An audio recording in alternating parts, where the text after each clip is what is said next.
Fala, meus queridos e minhas queridas do Fluxo 88, sejam bem-vindos para mais um vídeo especial de Halloween. Hoje vamos falar sobre uma das criaturas mais fascinantes e assustadoras da mitologia e da cultura pop, os lobisomens. Então, você quer descobrir de onde vieram as lendas, o que elas representam e como se tornaram tão populares no cinema e na TV? Prontos para uma transformação feroz? Solta a vinheta, editor.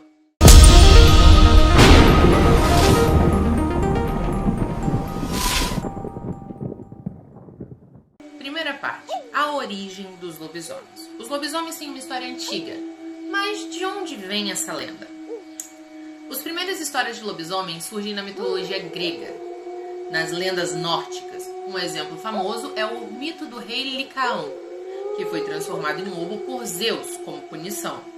Durante a Idade Média, essas histórias se espalharam pela Europa, com homens que se transformavam em lobos sob a luz da lua cheia, espalhando o terror nas aldeias. Esse medo era muitas vezes ligado ao desconhecido e às forças da natureza, os próprios mitos nórdicos, com as ideias dos berserkers, homens que vestiam a pele de animais para ter a sua força e eram incontroláveis e indomáveis em batalhas, verdadeiras bestas. Simbolismo dos lobisomens. O que os lobisomens realmente simbolizam, pessoal? Os lobisomens simbolizam a luta interna entre a nossa parte civilizada e os instintos mais selvagens. Nos filmes, essa transformação física também reflete mudanças emocionais e psicológicas. Por exemplo, em Um Lobisomem Americano em Londres, look na qual eu me inspirei hoje, a metamorfose é usada como uma metáfora para emoções que fugiram do controle. Além disso, a transformação involuntária dos lobisomens, visto como uma maldição, representa o medo de perder o controle de si mesmo, lembrando que a transformação em lobisomem sempre é dolorosa, sempre é algo brutal e grotesco, onde muitas vezes eles arrancam as próprias peles, órgãos, dentes caem para dar lugar à veracidade do lobo, para dar lugar ao lobo interior que eles vivem a se transformar. Fora que eles não têm controle sobre isso, eles simplesmente obedecem à lua. Em séries como Teen Wolf, o lobisomem também simboliza a transição para a vida adulta e os desafios inesperados dessa fase. A popularidade dos lobisomens na cultura pop. Por que os lobisomens continuam sendo tão populares na cultura pop? Nos anos 30 e 40, os lobisomens se tornaram ícones no cinema, como o filme Lobisomem, de 1941, da Universal. A lua cheia e a imagem clássica do lobisomem peludo e ameaçador nasceram aí, criando um modelo que influenciou todas as futuras histórias de lobisomens. Nos anos 80, filmes como Lobisomem Americano em Londres e Grito do Horror revolucionaram o gênero com transformações detalhadas, usando efeitos práticos e impressionaram o público.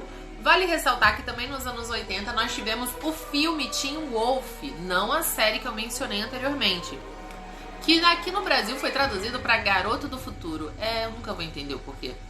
Mas que já trazia um quê mais jovem, engraçado da coisa. Mas ainda assim simbolizando muito essa passagem de você ir da puberdade para a vida adulta.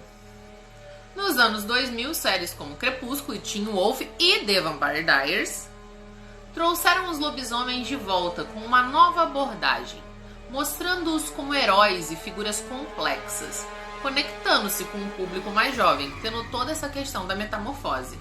O papel emocional e psicológico dos lobisomens. O que eles tendem a vir representar? Lobisomens são mais do que monstros. Eles têm uma carga emocional e psicológica muito importante. Os lobisomens são frequentemente retratados como figuras trágicas, vítimas de uma maldição que os separa da sociedade. Em muitos filmes, eles simbolizam o medo do desconhecido ou do outro. No filme A Companhia dos Lobos, o lobisomem representa o despertar sexual e o medo de perder o controle.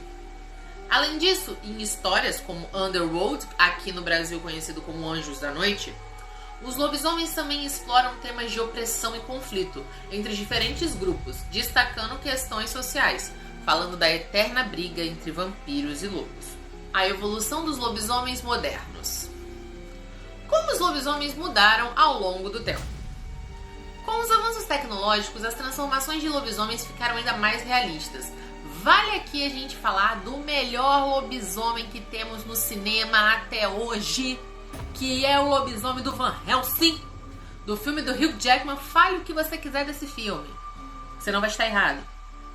Mas esse lobisomem é o melhor lobisomem. Além disso, a gente também tem Garota da Capa Vermelha, que já fez um lobisomem mais lobo mesmo, grandão, na qual se usaram CGI para trazer transformações mais incríveis às telas. No entanto, muitos fãs ainda preferem os efeitos práticos usados nos filmes mais clássicos. Eu tô falando com vocês. Eu sei que vocês estão aqui. As séries de TV também deram aos lobisomens mais profundidades, como nas séries Teen Wolf, The Vampire Diaries e The Originals. Eles são parte de uma rede social complexa, lidando com questões como poder e identidade, na qual aqui os lobos vão ganhar mais a questão de matilha, pack, grupo social que se estabelece. Enquanto nos filmes a gente tinha mais aquela coisa solitária do lobo solitário que está lidando com a transformação, nessas séries os lobisomens estão dentro de grupos sociais. Você tem alfas, ômegas. E isso tudo vai simbolizar exatamente essa questão do lobisomem não mais como esse ser amaldiçoado, mas talvez uma criatura que abrace a sua conexão com a natureza. A gente vai ter isso também em Crepúsculo. Mas, uma pequena nota aqui, editor. Símbolozinho de nota. Em Crepúsculo, gente, muita gente confunde, mas eles não são lobisomens tradicionais, tá? É dito nos livros de Crepúsculo, escritos pela Stephenie Meyer, que os lobos dela, como nosso querido Jacobzinho, são metamorfos, que escolheram se transformar em lobos, devido a questões da tribo dos Quileutes. Mas é mencionado também na obra que tinha-se os filhos da lua, que o Caio, um dos Volturi, matou todos a quase extinção.